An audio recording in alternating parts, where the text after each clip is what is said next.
16,000 টাকা অনেক বেশি। হ্যাঁ, জি স্যার। আচ্ছা। এখন তাহলে স্বর্ণের মধ্যে যদি অল্প একটু ভেজাল মিশাই দিতে পারে তাহলে দোকানদারের লাভ কেমন হবে? অনেক লাভ হবে না?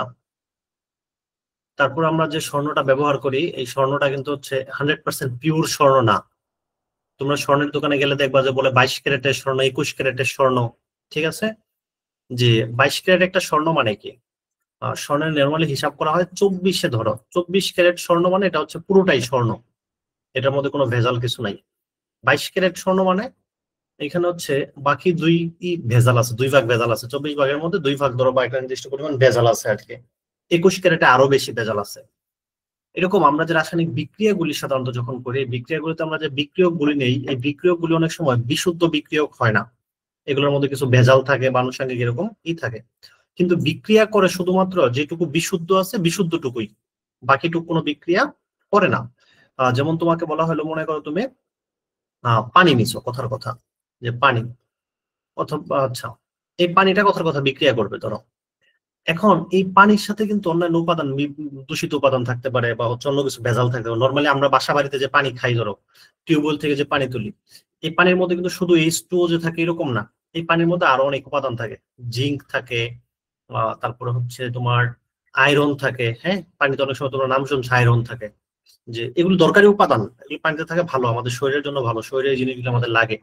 কিন্তু এরা তো পানির জন্য অতিরিক্ত উপাদান, অর্থাৎ বিশুদ্ধ পানি না, পানির মধ্যে আরো অন্যান্য উপাদান থাকে। কিন্তু এই পানিটা যখন কোথাও বিক্রিয়া করবে, ওইখানে কিন্তু এই জিঙ্ক, আয়রন ইত্যাদি ওই পানির ওই বিক্রিয়াটা করতে পারবে না, শুধুমাত্র পানিটুকুই বিক্রিয়া করতে পারবে। আচ্ছা, কাজেই আমরা যখন একটা বিক্রিয়া নেব, সেই বিক্রিয়া থেকে কতটুকু পদার্থ উৎপন্ন হবে, কি হবে না হবে, এইটার মধ্যে শুধুমাত্র নির্ভর করবে তার মধ্যে কতটুকু বিশুদ্ধ আছে সেই বিশুদ্ধটুকুর উপর। যেটুকু ভেজাল থাকবে, ভেজালটুকু দিয়ে আসলে কোনো উৎপাদ উৎপন্ন হবে না।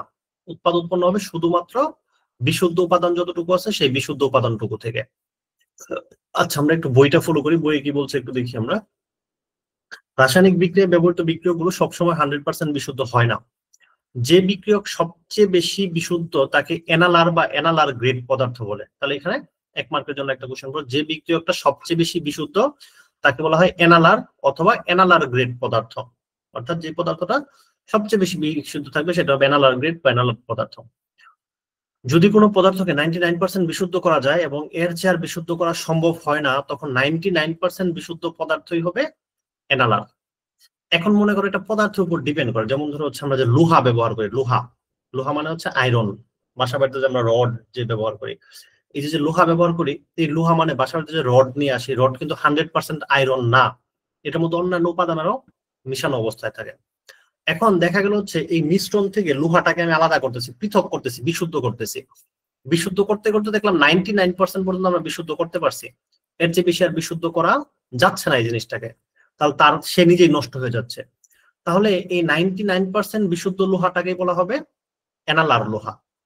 মনে করো আরেকটা পদার্থ আছে ধরো কপার, কপারের সাথে মনে করো অনেক অন্য কিছু হাবি জাবি মিশ্রিত আছে, এই কপারটাকেও বিশুদ্ধ করতেছে। বিশুদ্ধ করে করে দেখা যাচ্ছে কপারটাকে 95% বিশুদ্ধ করা যায়, এর চেয়ে বেশি বিশুদ্ধ করা যায় না। তাহলে এই 95% কপারটাই হচ্ছে এনালার পদার্থ। যেই পদার্থটা সবচেয়ে বেশি যতটুকু বিশুদ্ধ করা যাবে, যদি কোনো একটা পদার্থকে 100% বিশুদ্ধ করা যায় তাহলে ওটা 100% হবে এনালার, বাকিগুলি হবে নন এনালার বা এনালার না। যে পদার্থটাকে সর্বোচ্চ সর্বোচ্চ যতটুকু সর্বোচ্চ যতটুকু বিশুদ্ধ করা যাবে ওইটাই হবে এনালার পদার্থ। আচ্ছা, এখন কোন অবিশুদ্ধ পদার্থকে বিশুদ্ধ করার জন্য কেলাসন প্রক্রিয়া, পাতন প্রক্রিয়া, আংশিক পাতন প্রক্রিয়া, ক্রোমাটোগ্রাফি ইত্যাদি ব্যবহার করা হয়। এখন এগুলি হচ্ছে ধরো তেমন প্রক্রিয়াগুলি তোমাদের আলোচনা খুব একটা নাই। যেমন হচ্ছে ধরো পাতন যদি বলি আমরা, একটা পাতন মানে হচ্ছে ছাঁকনি, যেটা ছাঁকনি। যেমন তোমার ধরো হচ্ছে কিছু পানি, তো তুমি ড্রেন থেকে কিছু পানি নিলা, ড্রেনের যে পানিটা আছে, তাহলে ড্রেনের পানিতে বিভিন্ন ধরনের ময়লা থাকে। তাহলে এই পানিটাকে তুমি পরিষ্কার করার জন্য তুমি কি করলা, যে মনে করো এই পানিটাই খাইতে হবে একজন মানুষের এখন, যে এর চেয়ে ভালো পানি নাই। এই পানি কিন্তু অহরহ খাচ্ছে মানুষ, অহরহ, বিশেষ করে সিলেটের যেতে ঢাকায় বেশি। ঢাকায় তোমার হচ্ছে বাসা বাড়িতে যে পানির সাপ্লাই গুলি দেয়, মানে হচ্ছে সরকারি ভাবে বাসা বাড়িতে যে পানির সাপ্লাই গুলি দেয়, এই ম্যাক্সিমাম পানি হচ্ছে তোমার ইয়ের পানি, কি বলে নদী, খাল বিলের যে ময়লাযুক্ত পানি, এই পানিগুলিকে বিশুদ্ধ করে দেয়। বিশুদ্ধ করার পর কিন্তু এটা খাওয়ার জন্য ভালো হয়ে যায়, কিন্তু সে আসলে আগে কোথায় ছিল, একদম ময়লা ড্রেনের মধ্যে পানি ছিল, ওই পানি কিন্তু মানুষ খাচ্ছে বিশুদ্ধ করার পরে।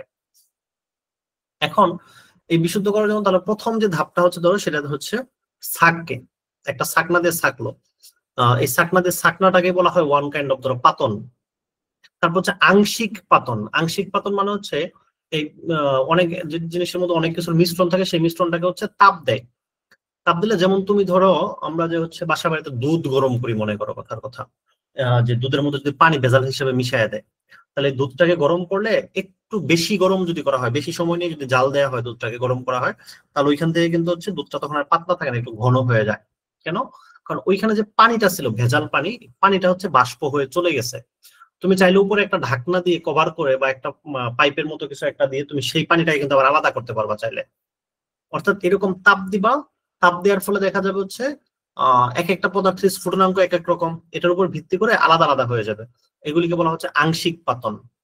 আচ্ছা, যাই হোক, এগুলো তোমাদের তেমন একটা আলোচনা নেই, জাস্ট মনে রাখবে যে অবিশুদ্ধ পদার্থকে বিশুদ্ধ করার জন্য কিছু প্রক্রিয়া থাকে, সেগুলির নাম হচ্ছে কি পাতন, আংশিক পাতন, কেলাসন, ক্রোমাটোগ্রাফি। ক্রোমাটোগ্রাফিটা আরেকটু জটিল প্রক্রিয়া, এটা তোমরা সামনে পড়বা। ওকে, এক বা একাধিক বিশুদ্ধকরণ পদ্ধতি প্রয়োগ করেও অনেক পদার্থকে 100% বিশুদ্ধ করা যায় না। বিক্রিয়ক 100% বিশুদ্ধ না হলে লিমিটং বিক্রিয়ক থেকে হিসাব করে যে পরিমাণ উৎপাদ হওয়ার কথা রাসায়নিক বিক্রিয়ার চেয়ে তার চেয়ে কম পরিমাণ উৎপাদ তৈরি হয়। এখন ধরো একটা বিক্রিয়ায় বিক্রিয়কটাকে তুমি 100% বিশুদ্ধ করতে পারো নাই। এখন একটা বিক্রিয়ায় কতটুকু পদার্থ উৎপন্ন হবে এটা সবসময় কিন্তু নির্ভর করে হচ্ছে লিমিটিং বিক্রিয়কের উপর, মানে যেটা আগে শেষ হয়ে যাবে। কারণ কি? কারণ বাকিটা থাইকেও তো পরে আর লাভ নাই, বাকিটা থাইকেও মনে করো লাভ নাই। ধরো আমরা ছোট সময় অনেক সময় তোমরা হচ্ছে পুতুলের বিয়ে খেলছো না, বা পুতুল দিয়ে খেলছো না, মনে করো হচ্ছে তো, বা পুতুলের বন্ধুত্ব মনে করো, হ্যাঁ, ধরো উম ধরো 10টা পুতুল আছে তোমার, 11টা পুতুল আছে কথার কথা, 11টা পুতুল আছে। এই পুতুলদের মধ্যে একটা তুমি বন্ধুত্ব করবা, তাহলে এক পাশে আছে 5টা পুতুল আর এক পাশে আছে মনে করো 6টা পুতুল। তাহলে এই 5টা পুতুলের সাথে কিন্তু ওই পাশের 5টা পুতুলের বন্ধুত্ব করতে পারবা। আরেকটা পুতুল কিন্তু কি করবে, থেকে যাবে, সে কিন্তু কোনো ধরনের বন্ধুত্ব করতে পারবে না। তার মানে সে থাকা যে কথা, না থাকাও একই কথা। তাহলে হিসাবটা কাকে দিয়ে হয়েছে? এই 5টা দিয়ে হয়েছে, যে কয়টা বন্ধুত্ব করা যাবে। অর্থাৎ যে জিনিসটা আগে শেষ হয়ে যাবে ওইটা দিয়ে সবসময় হিসাব হবে, কারণ বাকি যেগুলি থাকবে অতিরিক্ত ওইগুলির কোনো ভ্যালু নাই, বিক্রিয়া করতে পারবে না। যেমন আরো একটু সহজভাবে যদি উদাহরণ দেই, মনে করো হাইড্রোজেন প্লাস অক্সিজেন বিক্রিয়া করে আমরা জানি হয় পানি। তাহলে এই বিক্রিয়াটাকে যদি আমরা সমতা করি, এই পাশে 2টা অক্সিজেন আছে, এখানে 2 দিতে হবে, তাহলে হাইড্রোজেন হয়ে গেল 4টা, এখানে হাইড্রোজেন দিতে হবে 2টা, 2 গুণ 4 হয়ে যাবে। ওকে, তার মানে এখানে আমরা দেখতে পাচ্ছি 2টা হাইড্রোজেন অণুর জন্য একটা অক্সিজেন অণু দরকার। 2টা হাইড্রোজেন অণুর সাথে একটা অক্সিজেন অণু বন্ধুত্ব করে 2টা পানি বানাবে।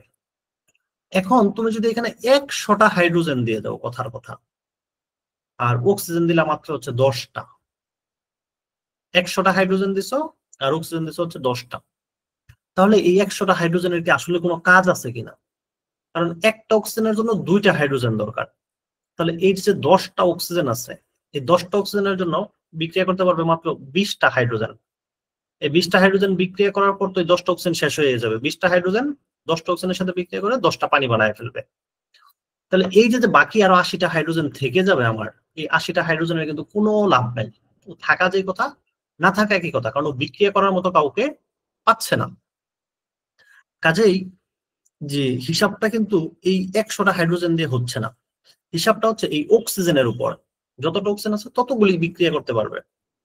কাজে যে জিনিসটা সবসময় কম থাকে, তাহলে এই যে বাকি হাইড্রোজেন আছে, এই হাইড্রোজেন কিন্তু পড়ে রয়েছে। তাহলে এই 10টা অক্সিজেন দিয়ে হিসাব হবে আমার কতটুকু পানি উৎপন্ন করবে। যেহেতু অক্সিজেন 10 মোল আছে বা 10টা আছে, তাহলে পানি উৎপন্ন হবে, দেখো একটা অক্সিজেনের জন্য কয়টা পানি উৎপন্ন হয়? 2টা। বা 1 মোল অক্সিজেনের জন্য 2 মোল পানি।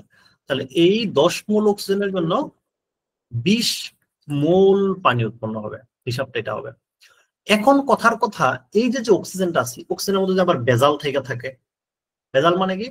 তুমি দেখতেছো হচ্ছে 10 মোল অক্সিজেন, কিন্তু এখানে 2 মোল হচ্ছে বেজাল। তাহলে আসলে অক্সিজেন আছে এখানে কয় মোল?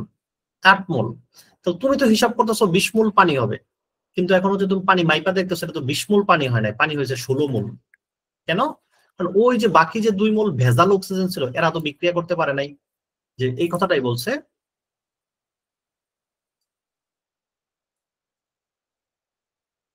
কত পৃষ্ঠা ছিল এটা? 140, কত 140?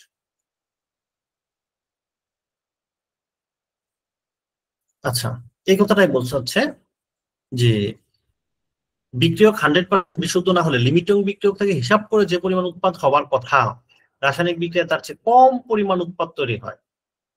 যে কোনো বিক্রিয়ায় উৎপাদের শতকরা পরিমাণকে নিচের সমীকরণের সাহায্যে বের করা যায় কতটুকু উৎপাদ হয়েছে। এতক্ষণ যা পড়া খুব একটা দরকার নেই, এই যে সমীকরণটা জাস্ট মনে করবা। উৎপাদের শতকরা পরিমাণ হচ্ছে বিক্রিয়া হওয়ার পরে প্রাপ্ত প্রকৃত উৎপাদের পরিমাণ। তুমি আসলে সত্যিকার অর্থে কতটুকু পাইছো এটা উপরে বসাবা, আর রাসায়নিক বিক্রিয়ার সমীকরণ থেকে হিসাবকৃত উৎপাদের পরিমাণ লিমিটিং বিক্রিয়া দিয়ে আমরা হিসাব করে দেখবো কতটুকু উৎপাদ পাওয়া যাওয়ার কথা সেটা ইনটু 100, এটাই হচ্ছে উৎপাদের শতকরা পরিমাণ। আমরা একটা ম্যাথ করলে জিনিসটা ক্লিয়ার হবে, সূত্রটা মুখস্থ রাখবা। উৎপাদের শতকরা পরিমাণ হচ্ছে উপরে বসবে বিক্রিয়া থেকে, বিক্রিয়ার পরে তুমি মাইপা জুইকা যতটুকু পাইছো বা তারা বলে দিবে প্রশ্ন যে এতটুকু উৎপন্ন হয়েছে, ওইটা হবে এটা। আর রাসায়নিক বিক্রিয়ার সমীকরণ থেকে হিসাব করে যেটা হওয়ার কথা এটা বসবে নিচে ইনটু 100, এটা হচ্ছে উৎপাদের শতকরা পরিমাণ। যেমন একটা সমস্যা দেখি আমরা,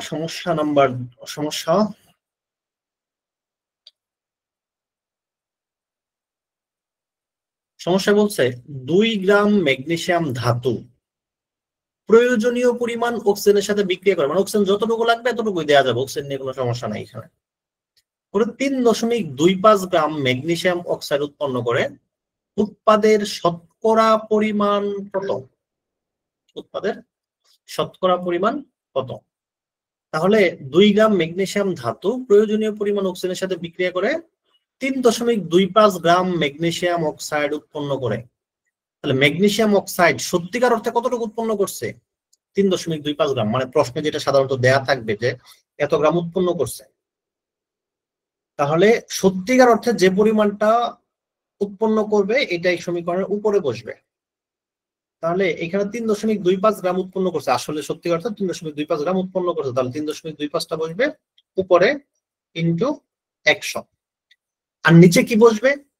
নিচে বসবে এই 2 গ্রাম ম্যাগনেসিয়ামের জন্য রাসায়নিক সমীকরণ অনুযায়ী কতটুকু হওয়ার কথা। তাহলে এইসব ক্ষেত্রে প্রথমে আগে তোমাকে বিক্রিয়াটা লিখে ফেলতে হবে। তাহলে বিক্রিয়াটা কি? ম্যাগনেসিয়াম অক্সিজেনের সাথে বিক্রিয়া করে ম্যাগনেসিয়াম অক্সাইড উৎপন্ন করে। তাহলে এখানে অক্সিজেন আছে 2টা, তাহলে ম্যাগনেসিয়াম অক্সাইড হবে 2টা। এখন ম্যাগনেসিয়াম 2টা হয়ে গেলে এটা সামনে হবে 2। এখন তুমি এই সমীকরণ থেকে দেখো ম্যাগনেসিয়ামের পারমাণবিক ভর কত। ম্যাগনেসিয়ামের পারমাণবিক ভর হচ্ছে 24। ম্যাগনেসিয়াম আছে কয়টা? 2টা, তাহলে এখানে ভর হবে 2 × 24 সমান হবে 48। যেহেতু এখানে অক্সিজেন যতটুকু দরকার ততটুকুই নেওয়া যাবে, আমি অক্সিজেনের নিচে কিছু লিখলেও চলবে, না লিখলেও কোনো সমস্যা নাই। এখন দেখো ম্যাগনেসিয়াম অক্সাইডের ভর কত। ম্যাগনেসিয়ামের হচ্ছে 24 আর অক্সিজেনের হচ্ছে 16, সামনে আছে 2, তাহলে 2 × 24 + 16, 24 আর 16 হচ্ছে 40, 40 দুগুণে হচ্ছে 80। এই হচ্ছে ম্যাগনেসিয়াম অক্সাইডের ভর। তার মানে এখান থেকে সমীকরণ থেকে কি বুঝতেছো? এই 48 গ্রাম ম্যাগনেসিয়াম থেকে ম্যাগনেসিয়াম অক্সাইড হওয়ার কথা হচ্ছে 80 গ্রাম। 48 গ্রাম থেকে হওয়ার কথা হচ্ছে 80 গ্রাম। তো তোমাকে তারা বিক্রিয়া করার জন্য কয় গ্রাম ম্যাগনেসিয়াম দিছিল? এই যে প্রশ্নের শুরুতে দেখো 2 গ্রাম। বিক্রিয়া করার জন্য তারা ম্যাগনেসিয়াম দিছিল মাত্র কয় গ্রাম? 2 গ্রাম। তাহলে আমরা এখানে বলবো 48 গ্রাম ম্যাগনেসিয়াম থেকে ম্যাগনেসিয়াম অক্সাইড হওয়ার কথা 80 গ্রাম। তাহলে 1 গ্রাম থেকে কত হওয়ার কথা? 2 গ্রাম থেকে কত হওয়ার কথা?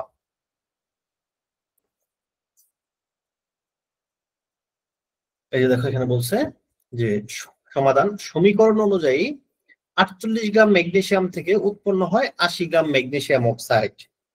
কাজেই 1 গ্রাম থেকে হওয়ার কথা 80/48, তাহলে 2 গ্রাম ম্যাগনেসিয়াম থেকে উৎপন্ন হওয়ার কথা, এখানে আমার পণ্ডিতি করছে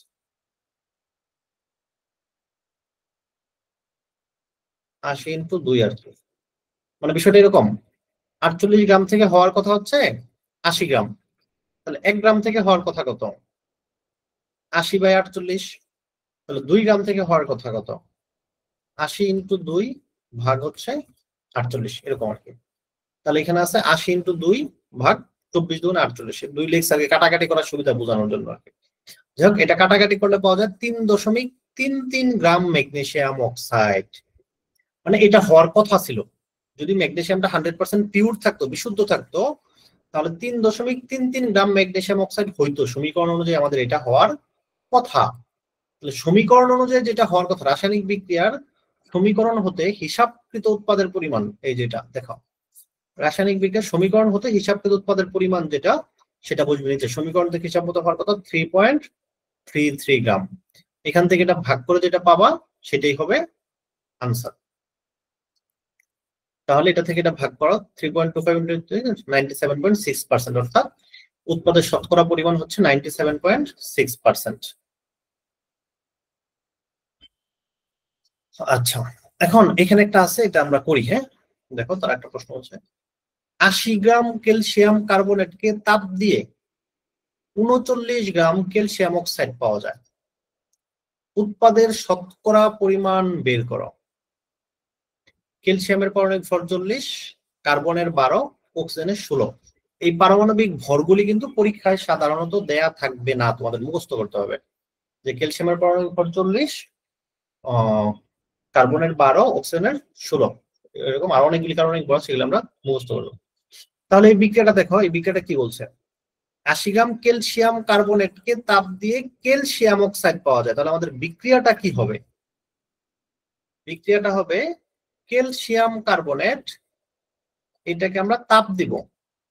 তো তোমরাই বলো, ক্যালসিয়াম কার্বনেটকে তাপ দিলে কি উৎপন্ন হয়? সবাই বলো, ক্যালসিয়াম কার্বনেটকে তাপ দিলে বা ক্যালসিয়াম কার্বনেটকে ভাঙলে কি উৎপন্ন হয়? বলো সবাই।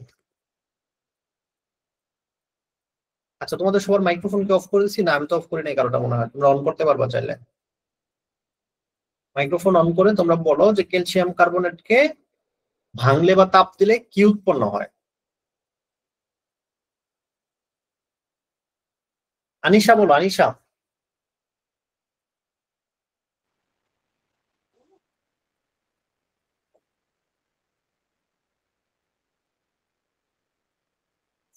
মিম বলো।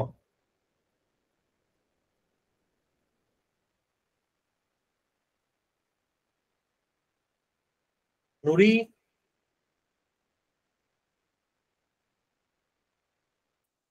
জি স্যার। মিম বলো, হচ্ছে ক্যালসিয়াম কার্বনেটকে ভাঙলে কি উৎপন্ন হয়?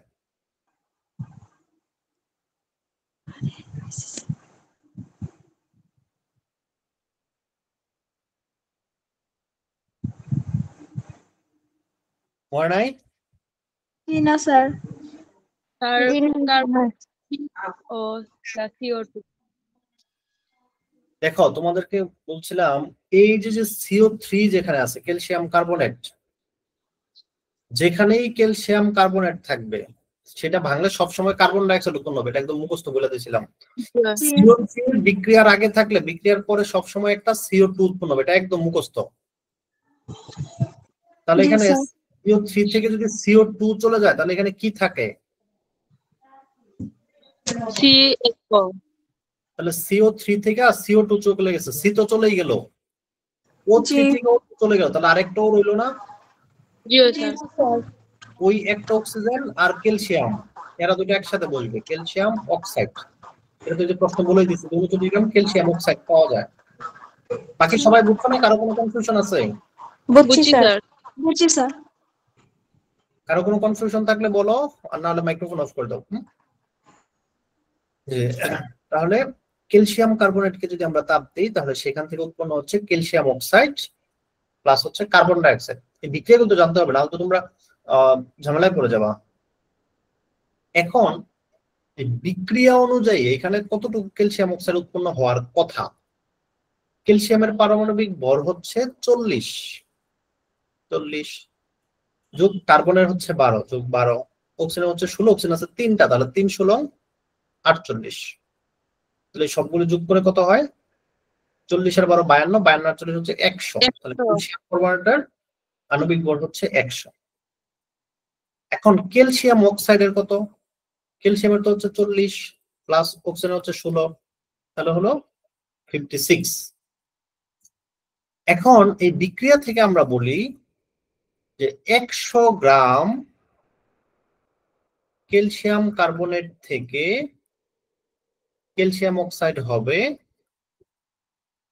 56 গ্রাম। এটা বিক্রিয়া অনুযায়ী, কিন্তু স্ট্যান্ডার্ড বিক্রিয়া অনুযায়ী তো হওয়ার কথা 100 গ্রাম থেকে 56 গ্রাম হওয়ার কথা।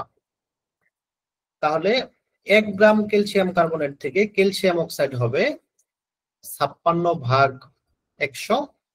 তারা প্রশ্নে ক্যালসিয়াম কার্বনেট কত দিয়েছে? 80 গ্রাম দিয়েছে কিন্তু। তাহলে এই 80 গ্রাম ক্যালসিয়াম কার্বনেট থেকে ক্যালসিয়াম অক্সাইড হবে 56 × 80 ভাগ হচ্ছে 100।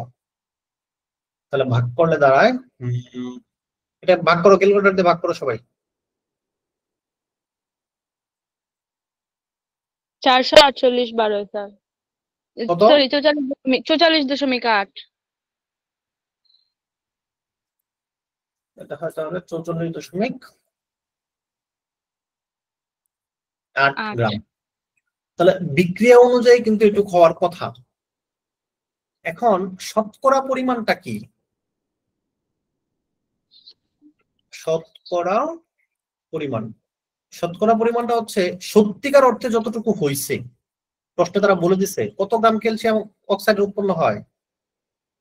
39 গ্রাম। 80 গ্রাম ক্যালসিয়াম কার্বনেট থেকে 39 গ্রাম ক্যালসিয়াম অক্সাইড পাওয়া যায়। তারা প্রশ্নে বলেছে 39 গ্রাম পাওয়া যায়। তাহলে সত্যিকার অর্থে যেটা পাওয়া যায় সেটা উপরে বসবে 39, গুণ হবে 100 দিয়ে। আর হিসাব করে বিক্রিয়া থেকে যত পাওয়ার কথা ছিল সেটা বসবে নিচে, সেটা হচ্ছে 44.8। তাহলে এটা কত হবে? 87.05। 87.05% হচ্ছে বিক্রিয়া উৎপাদের শতকরা পরিমাণ। বুঝতে পারছি সবাই? জি স্যার। ওকে, এখন আমাদের এই চ্যাপ্টার শেষ। এখন নিচে যেগুলো আছে এগুলো হচ্ছে প্র্যাকটিক্যাল তোমাদের। হ্যাঁ, প্র্যাকটিক্যাল হলে এখান থেকেও টুকটাক কোশ্চেন আসতে পারে। যেমন তোমাকে এখানে বললো প্রশ্নে এরকম আসতে পারে, এরকম এই কোশ্চেনটা আসতে পারে। 250 মিলিলিটার আয়তনিক ফ্লাস্কে 0.1 মোলার সোডিয়াম কার্বনেট দ্রবণ প্রস্তুত করো।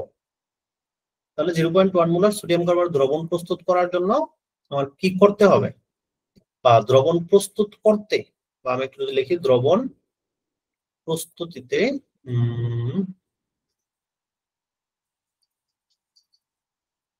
কতটুকু সোডিয়াম কার্বনেট Na2CO3 নিতে হবে। প্রশ্নটা এইভাবে আসতে পারে। 250 মিলিলিটার আয়তনিক ফ্লাস্কে 0.1 মোলার সোডিয়াম কার্বনেট দ্রবণ প্রস্তুতিতে কতটুকু সোডিয়াম কার্বনেট নিতে হবে, এবার আসতে পারে। তাহলে এখন এই সূত্রটা তো আমরা শিখে আসছি, W = SBM/1000। আমরা এইভাবে শিখি নাই, আমরা সূত্রটা শিখছিলাম কি দিয়ে বলো? একদম চ্যাপ্টারের শুরুতে এই সূত্রটা তোমরা পড়ে আসছিলাম।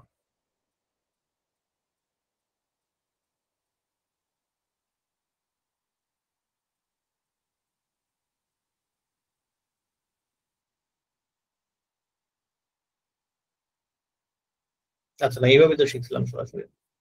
SMB/1000। এটাই শিখছিলাম আমরা, সরাসরি এইভাবে শিখছিলাম না? W = SBM/, হ্যাঁ এইভাবে শিখছিলাম, W = SBM/1000। তাহলে এখানে কিন্তু অনেকগুলি ছিল। 2 লিটার 0.1 মোলার সোডিয়াম কার্বনেট দ্রবণের মধ্যে কি পরিমাণ সোডিয়াম কার্বনেট আছে, বা কতটুকু সোডিয়াম কার্বনেট নিতে হবে এই দ্রবণটা বানানোর জন্য, একই কথা। W = SBM/1000। তাহলে আমরা এটা সিম্বল এভাবে করে ফেলবো। তাহলে W = SBM/1000। তাহলে এখানে আমাদের পরিচয়গুলি কিন্তু জানতে হবে, মাস্ট। এগুলো আবার করবা আজকেই। S হচ্ছে ঘনমাত্রা।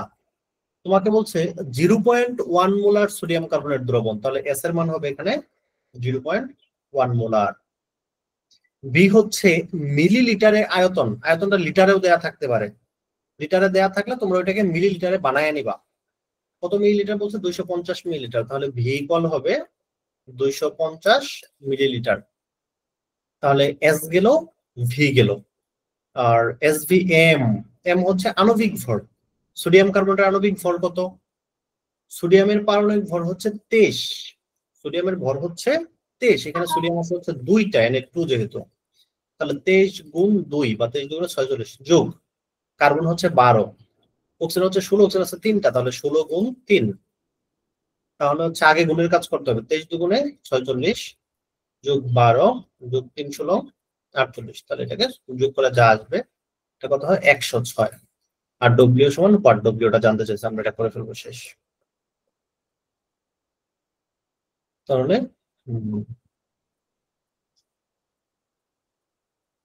এরপর একটা বলছে কি, এগুলো প্র্যাকটিক্যালের জন্য আর কি মেনলি। তুতের কেলাস পানির শতকরা পরিমাণ নিয়ে না, তোমাদের প্র্যাকটিক্যাল খাতা রেডি করার সময় এগুলি লিখতে হবে আর কি।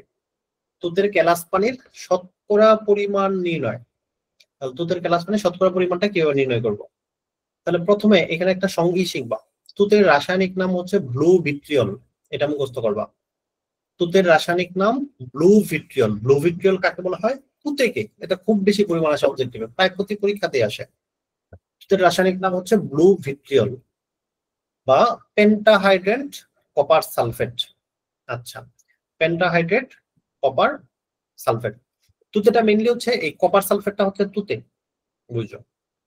এই যে কপার সালফেট আছে, এই কপার সালফেটটা হচ্ছে কি মেইনলি তুতে। কিন্তু তুতে পাওয়ার জন্য এই তুতে তোমরা দেখছো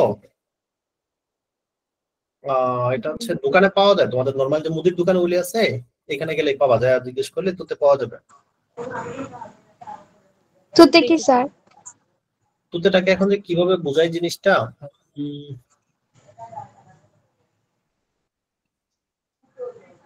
কেমনে বোঝাই দাঁড়াও তোমাদের দেখাইতে পারি।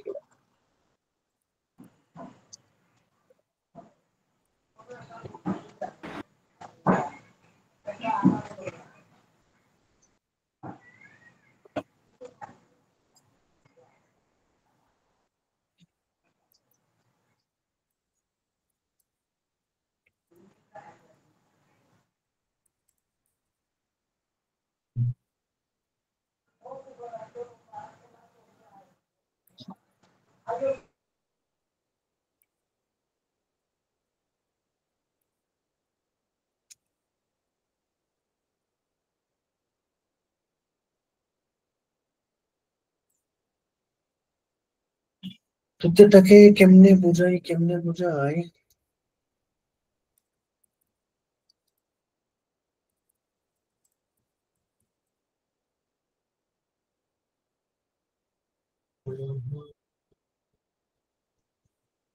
আচ্ছা, তোদের ছবি দিবেন, দেখলে তোমরা বুঝবে। এটা হচ্ছে তোমার কীটনাশক হিসেবে পাওয়া যায় আর কি, খেতে টেতে ফসল টসল অনেক সময় দেওয়া হয় আর কি। নর্মাল যে হচ্ছে আমাদের দোকান টোকান আছে এদেরকে যায় বললেও দেয় তুতে।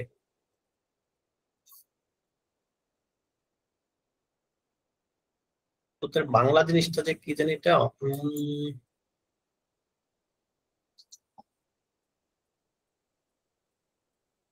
আচ্ছা ঠিক আছে, তুতে এক ধরনের পাউডার জাতীয় আর কি। এই তুতের মধ্যে হচ্ছে এই কপার সালফেটের সাথে আরো 5 অণু পানি মিশানো থাকে। কপার সালফেট ইনটু 5H2, 5 অণু পানি। এই পানিকে বলা হয় হাইড্রেট। পানির আরেক নাম কি? হাইড্রেট। যে এই যেহেতু এখানে 5এর এই নাম ওই কি বলে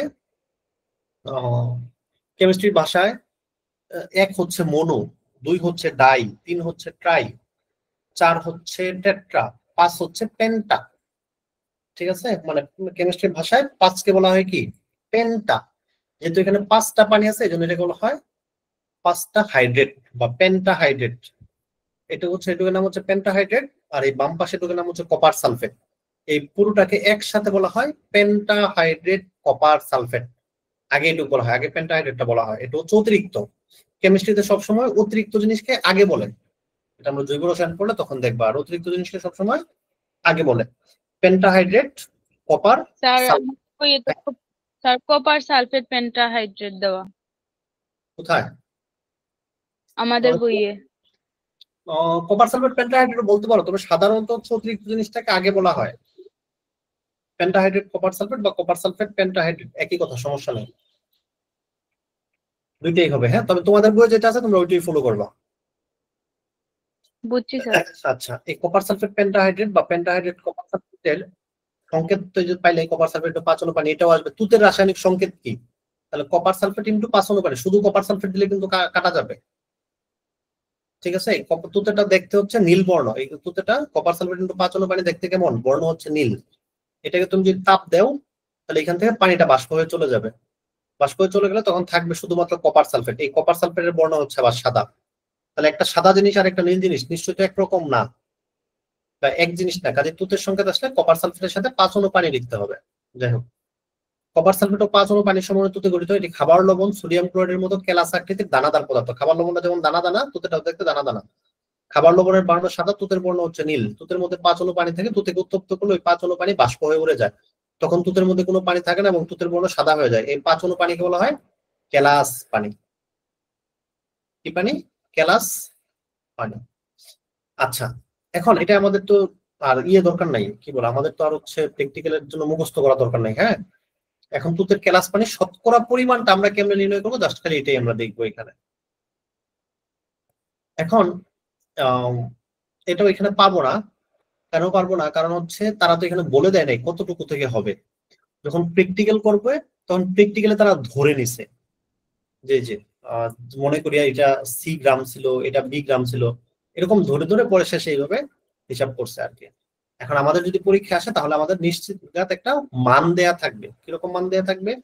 তোমাকে বলা থাকবে এরকম, কোথায় গেল? হ্যাঁ, আমাদের পরীক্ষায় যদি আসে তোমাকে এরকম বলা থাকবে যে হচ্ছে 100 গ্রাম 100 গ্রাম তুতেকে উত্তপ্ত করলে 20 গ্রাম কেলাস পানি পাওয়া যায়। 100 গ্রাম তুতেকে উত্তপ্ত করলে 20 গ্রাম কেলাস পানি পাওয়া যায়। তাহলে তুতের এখানে শতকরা পরিমাণ কত? তাহলে আমরা দেখবো এখান থেকে সত্যিকার অর্থে কত পাওয়ার কথা আর পাইছি কত।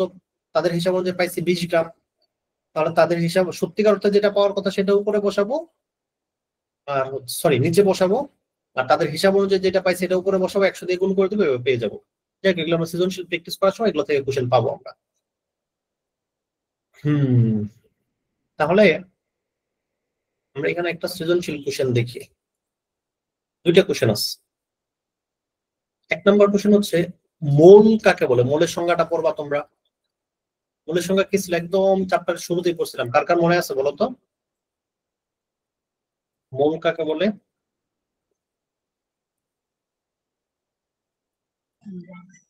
স্যার আমি বলি। তুমি কে? লিমা? হ্যাঁ বলো। জি স্যার। বলো। কোন পদার্থের যে পরিমাণের মধ্যে 6.023 × 10⁻23 টি পরমাণু অণু বা আয়ন থাকে সেই পরিমাণকে ওই পদার্থের মোল বলা হয়। গুড। বাকি খেয়াল করো, এই যে এখানে তোমাদের আমার বই যেটা আমার হাতে, এই বইয়ের হচ্ছে 111 পৃষ্ঠাতে দেয়া আছে সুন্দর করে যে মোল 6.1 টপিক। মোল দিয়ে এখানে সুন্দর করে সংজ্ঞাটা বলে দিয়েছে। এই যে দেখো, এই যে বক্সের ভিতর,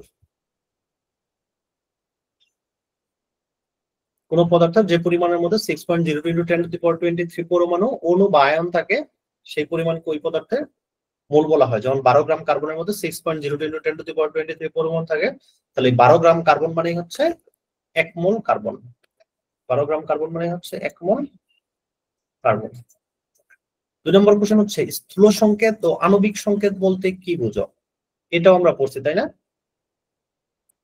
এটা আরেকজন বলো দেখি, স্থূল সংকেত বলতে আমরা কি বুঝি, আণবিক সংকেত বলতে আমরা কি বুঝি?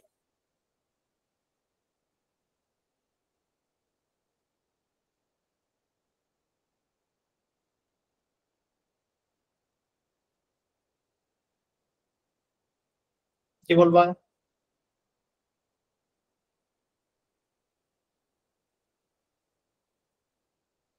স্যার আমি বলি। বলো। স্থূল সংকেত হচ্ছে যে সংকেত দিয়ে অণুতে বিদ্যমান পরমাণুগুলোর অনুপাত প্রকাশ করে তাকে স্থূল সংকেত বলে। Very good. আর আণবিক সংকেত হচ্ছে কোন যৌগের অণুতে কোন কোন মৌল আছে এবং প্রতিটি মৌলের পরমাণু সমূহের প্রকৃত সংখ্যা কত, প্রতীকের মাধ্যমে তার সংক্ষিপ্ত প্রকাশকে যৌগের আণবিক সংকেত বলা হয়। গুড, সুন্দর হয়েছে। বুঝছো? এখন আর কে বলতে পারবো বলো তো?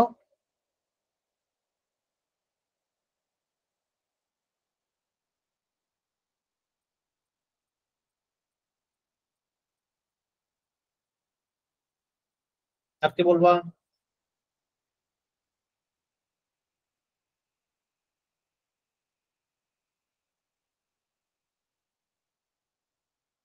আর কেউ পারবো না?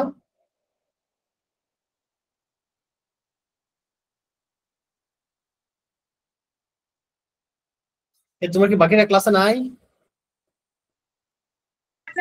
জি স্যার আছি। তাহলে বলো সংকেতটা বলো, আণবিক সংকেত কাকে বলে এবং স্থূল সংকেত কাকে বলে? স্থূল সংকেত কোন যৌগের অণুতে উপস্থিত মৌলগুলো সহজতম পূর্ণ সংখ্যার অনুপাত প্রকাশ করে। আর আণবিক সংকেত কোন যৌগের এক অণুতে উপস্থিত প্রত্যেক মৌলের প্রকৃত পরমাণুর সংখ্যা প্রকাশ করে। ঠিক আছে, সংজ্ঞাটা আসলে ইয়ের মতো করে বলবা, হচ্ছে একটু আগে যে বললা, কে জানি বললা একটু আগে? আমি স্যার। আনিশা বলছিল, আনিশার মতো করে বলবা। স্যার তুতে পাইছি। পাইছো? জিও স্যার। কোথায়? অত চ্যাট জিপিটি। চ্যাট জিপিটি চালাও না? মিস্টার হয়ে যাবে। হ্যাঁ, বুঝি নাই। কিছু না স্যার। আচ্ছা, স্যার দিদি আমি না দিতে হবে না, আমি তো দেখছি, আমি তো চিনি, সমস্যা নাই। গ্রুপে দিয়ে দিও, বাকিরা দেখবেন। দিয়েছে। উদ্দীপকের দ্রবণ দ্বয়কে একত্রে মিশ্রিত করলে যে লবণ পাওয়া যায় তার সংযুক্তি নির্ণয় করো। তাহলে উদ্দীপকে তোমার যে দ্রবণ দুটো আছে, একটার ভিতরে কি আছে? হাইড্রোক্লোরিক অ্যাসিড, তারপরে এটার মধ্যে আছে সোডিয়াম হাইড্রোক্সাইড। তাহলে এই দুটো যদি একসাথে মিশিয়ে দেই, তাহলে যে লবণটা পাওয়া যাবে তার সংযুক্তি নির্ণয় করতে হবে। তাহলে প্রথমে মিশাই, এই হচ্ছে হাইড্রোক্লোরিক অ্যাসিড আর এই হচ্ছে সোডিয়াম হাইড্রোক্সাইড। এই দুটোকে একসাথে মিশাইলে কি উৎপন্ন হবে বলতো? নবারুণের সবাই আছো গ্রুপে? জি স্যার। নবারুণের সবাই আছো? ইয়াসিন না স্যার, আর সব আছে।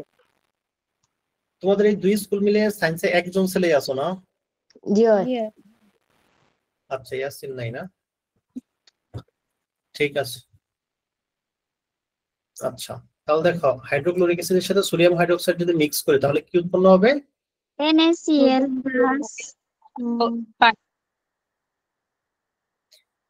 NaCl হাইড্রোক্লোরিক অ্যাসিড এটা কিন্তু একটা অ্যাসিড, তাই না? হাইড্রোক্লোরিক অ্যাসিড কি একটা অ্যাসিড, আর সোডিয়াম হাইড্রোক্সাইড এটা হচ্ছে একটা ক্ষার। অ্যাসিড আর ক্ষার বিক্রিয়া করলে সবসময় লবণ এবং পানি উৎপন্ন হবে। অ্যাসিড এবং ক্ষার বিক্রিয়া করে কি হবে? লবণ এবং পানি। তো লবণ হচ্ছে NaCl আর পানি হচ্ছে H2O। তাহলে এখানে লবণটা হচ্ছে সোডিয়াম ক্লোরাইড। তাহলে এই সোডিয়াম ক্লোরাইডের শতকরা সংযুক্তি নির্ণয় করতে বলছে। তাহলে আমরা শতকরা সংযুক্তি যেন কেমনে বের করি, মনে আছে তোমাদের?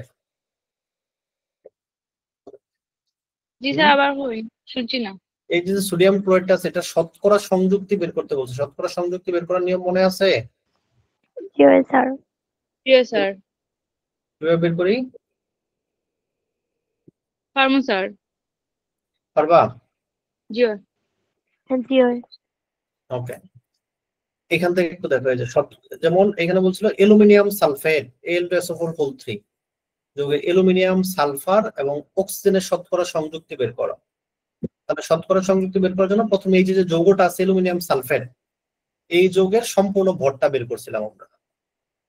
অ্যালুমিনিয়ামের ভর হচ্ছে 27, অ্যালুমিনিয়াম আছে দুইটা, তাহলে 27 × 2 যোগ সালফার আছে একটা 32, অক্সিজেন আছে 4টা 16 × 4।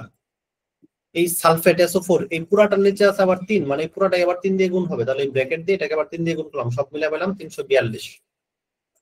এরপরে যার শতকরা সংযুক্তি বের করতে বলবে ওইটা বসবে উপরে। যেমন অ্যালুমিনিয়ামেরটা বের করতে বলছে, তাহলে অ্যালুমিনিয়ামের ভর হচ্ছে 27 × 2, 27 × 2, আর নিচে বসবে পুরোটার ভর 342 গুণ 100%, তাহলে তো পার্সেন্ট। তাহলে তোমাদের এখানে বলছে সোডিয়াম ক্লোরাইড, তাহলে সোডিয়াম ক্লোরাইডের ভর কত?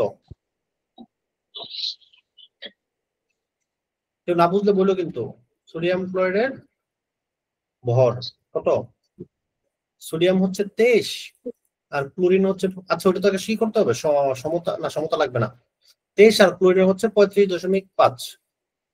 তাহলে কত হয়? 5 3 8 3 2 5 58.5। তাহলে সোডিয়াম ক্লোরাইডের মধ্যে কে কে আছে? আছে সোডিয়াম আর হচ্ছে ক্লোরিন। তাহলে সোডিয়ামের শতকরা সংযুক্তি, সোডিয়ামের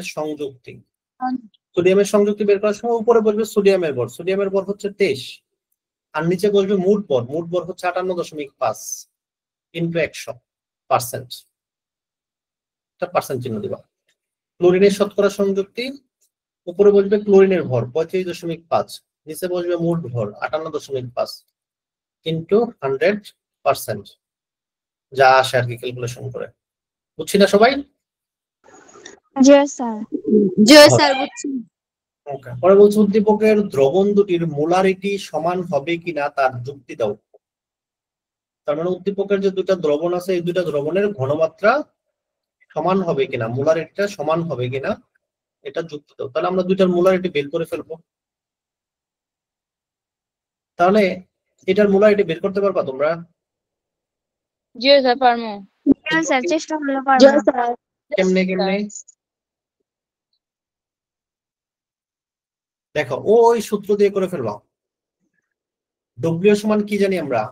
BM by 1000. HBM by 1000। SPM by by 1000 1000। এখানে এস টা কি? এস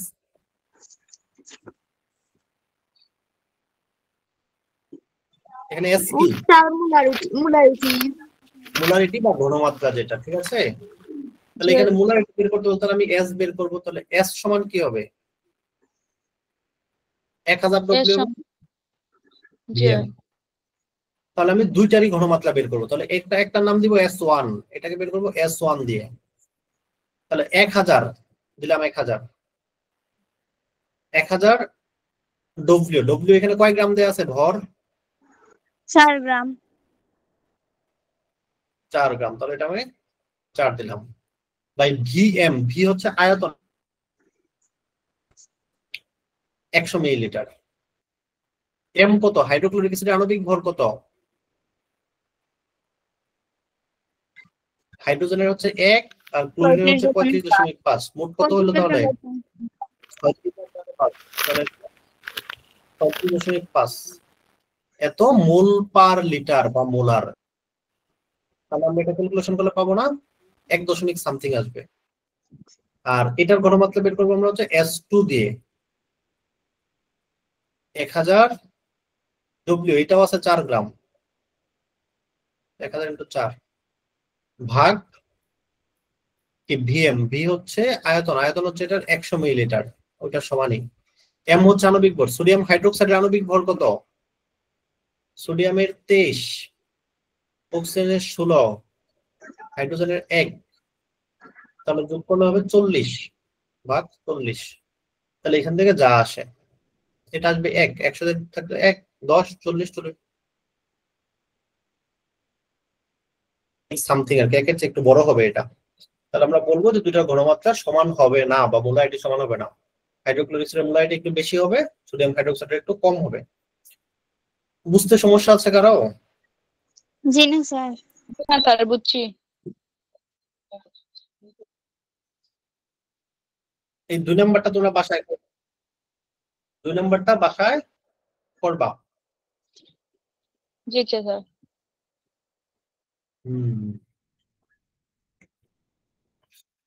আনা আনা, তোমার নাম যেন কি?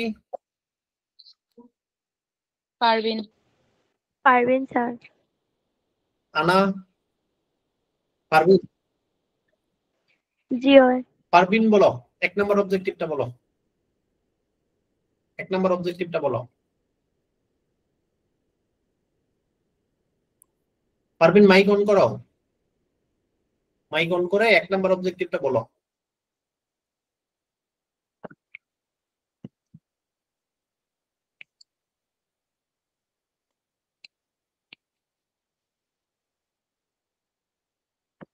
বই নাই সামনে? আছে স্যার। পড়ো পড়ো, প্রশ্নটা পড়ো।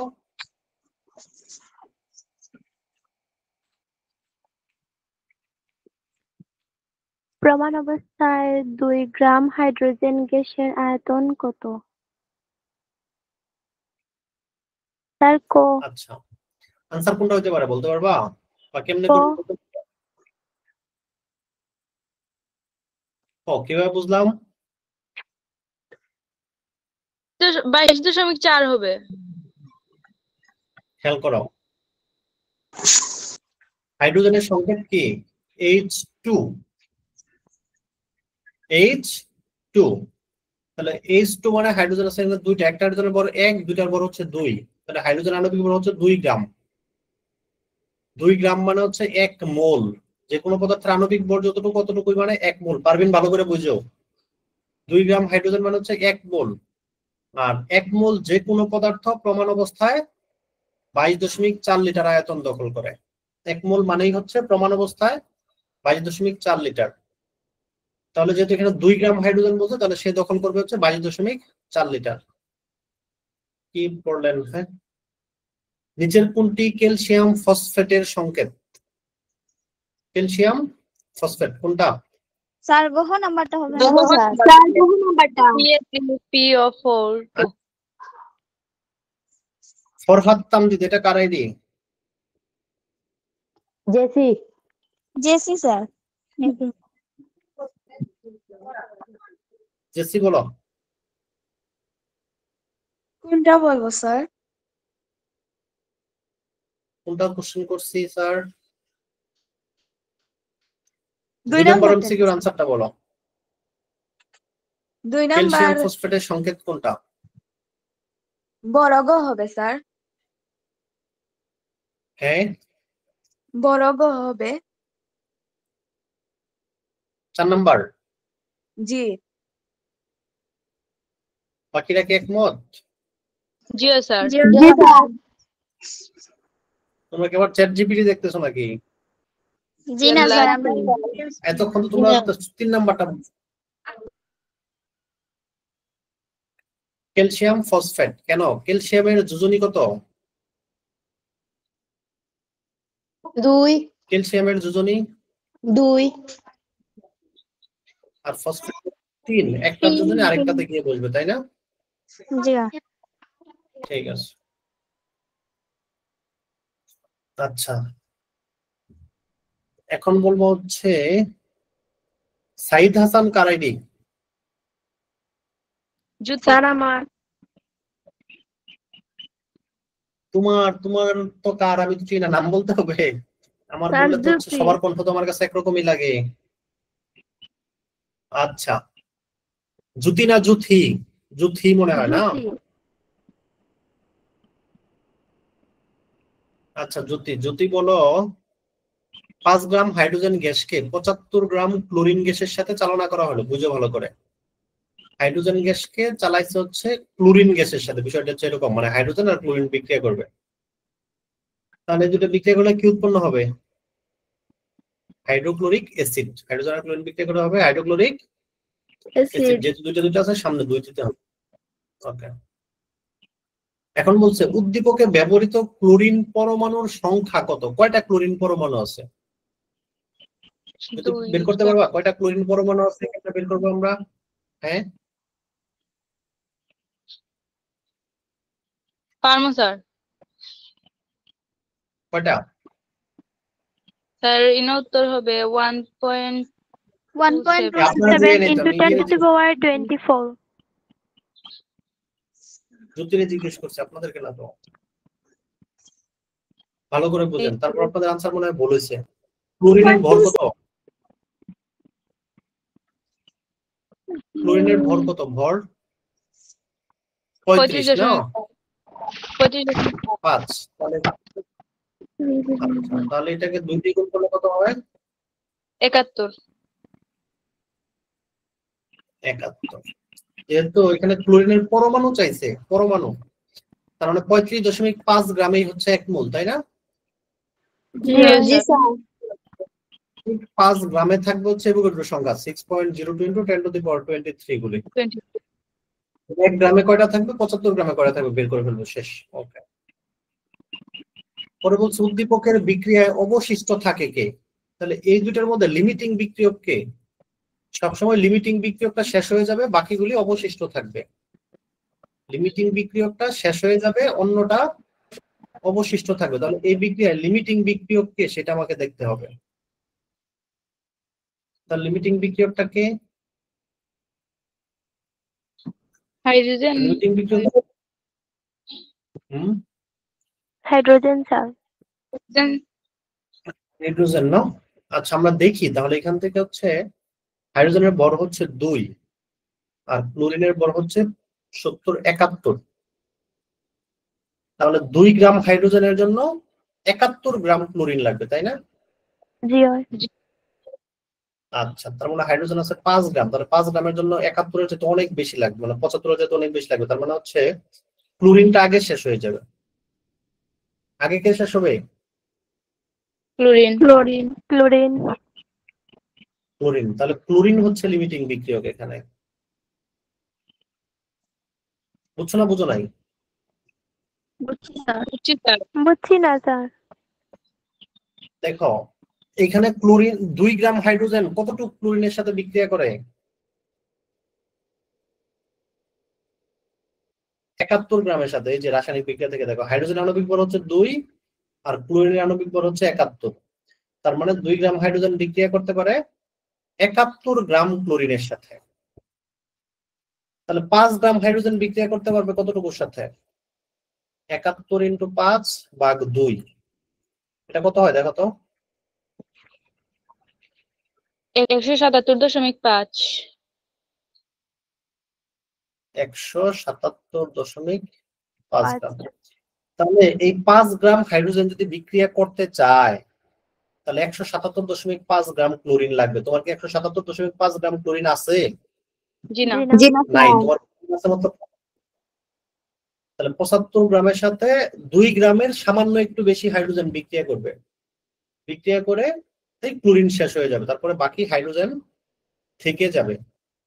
বাকি হাইড্রোজেন থেকে যাবে। তাহলে আনসার হবে ক অথবা ক, এই দুটার একটা। অবশিষ্ট থাকবে হচ্ছে হাইড্রোজেন।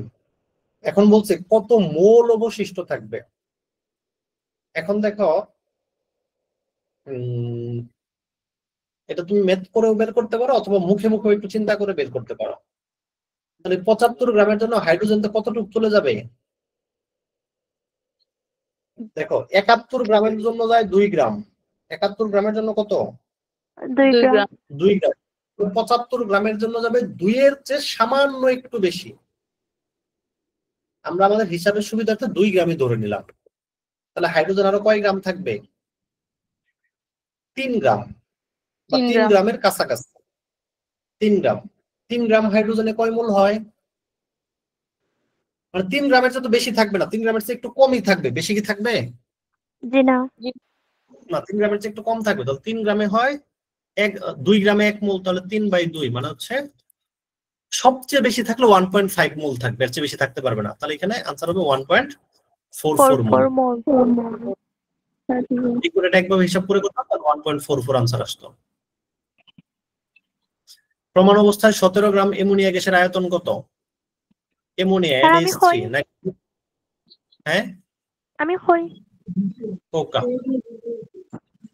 22.4 লিটার। 22.4 লিটার। কারণ অ্যামোনিয়া নাইট্রোজেনের ভর 14, হাইড্রোজেনের 317। 10 গ্রাম ক্যালসিয়াম কার্বনেটে কয়টা অণু আছে? বলো। 6.02 × 10⁻22। 22। এটা কয় নাম্বার? আমার বইয়ে 21 দিয়ে ভুল করে। কয় নাম্বার এটা? 2 নাম্বার না 3 নাম্বার? 2। 6.02 × 10⁻22। ওকে, এই তো শেষ, চ্যাপ্টার শেষ। তাহলে কিছু এমসিকিউ দিয়ে দিব, পড়বা ভালো করে। তোমাদের কালকে ক্লাস হতে পারবো না, পরশু নিব। পরশু তোমাদের নিব হচ্ছে ম্যাথ ক্লাস নিব আবার একটা, ত্রিকোণমিতি। বুঝছি। লাগবে? ত্রিকোণমিতি দরকার আছে? আচ্ছা ঠিক আছে, তোমরা ভালো করে পড়ো, বইটা ভালো করে পড়ো। এখন তোমরা শোনো, আমি বলি যে আমি যেরকমই পড়াই না কেন, অনলাইন ক্লাস তো অনেক সময় ভালো করে বুঝতে পারো, অনেক সময় অনলাইনে ক্লাস একটু কম বোঝা যায়, বা কেউ ভালো বুঝতে পারো অনলাইনে, কেউ অনলাইনে একটু কম বুঝতে পারে, বা অনেক সময় দেখা যায় নেটওয়ার্ক সমস্যা, বিভিন্ন কারণে তোমরা অনেকে হয়তো অনেক সময় অ্যাটেন্ড করতে পারো না, যে এরকম সমস্যা অনলাইনে থাকে অনেক সময়। এখন এই ক্ষেত্রে তোমাদের করণীয় কি? তাহলে এই ক্ষেত্রে তোমাদের করণীয় হচ্ছে, রেকর্ডটা অফ করে দিই না। যারা